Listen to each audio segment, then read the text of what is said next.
So welcome to part 2 of overcoming limiting fears. So in the first clip, we spoke about how you actually identify your limiting fears. If you haven't watched that clip, please go back and watch it because it'll give you context in terms of what we're going to be talking about now.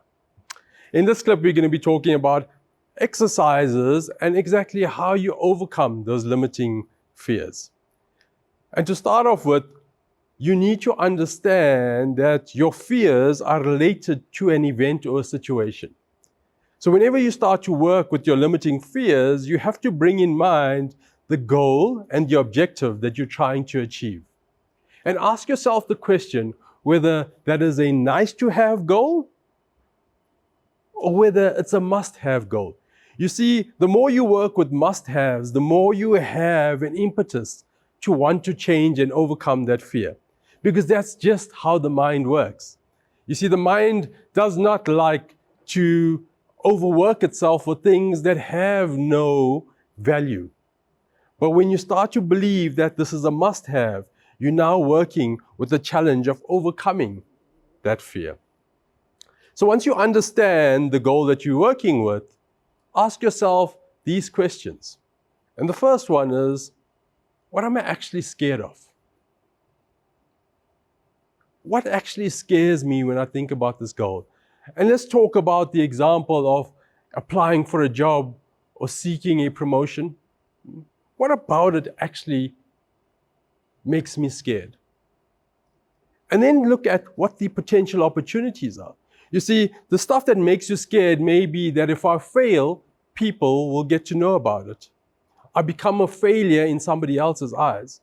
But if you look at it in terms of an opportunity, what you do is you start to get to understand that maybe you get to know more people, that you become interview fit, that you are able to achieve the things that you want in life.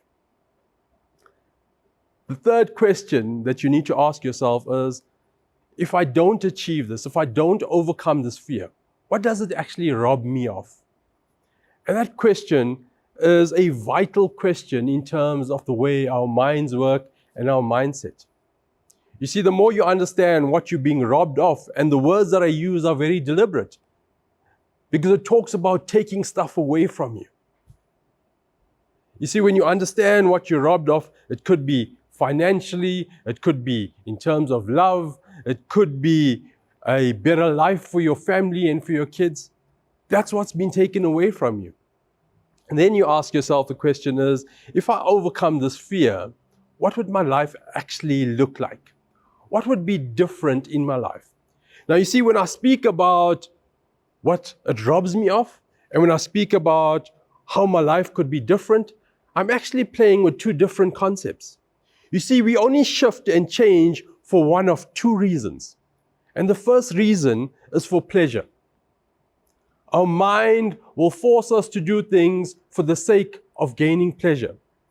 The second one is to prevent loss. Now, our minds and our bodies react negatively to loss. In fact, you will do more to prevent losing something than you will actually do to gain something.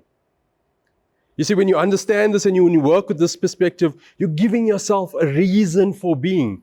You're giving yourself a reason to move forward, a reason to overcome the challenge of fear. However, when we get into fears that have magnitudes of disablement, that becomes debilitating, we now need to look at external help. Because some of these fears that are debilitating requires a professional to help you.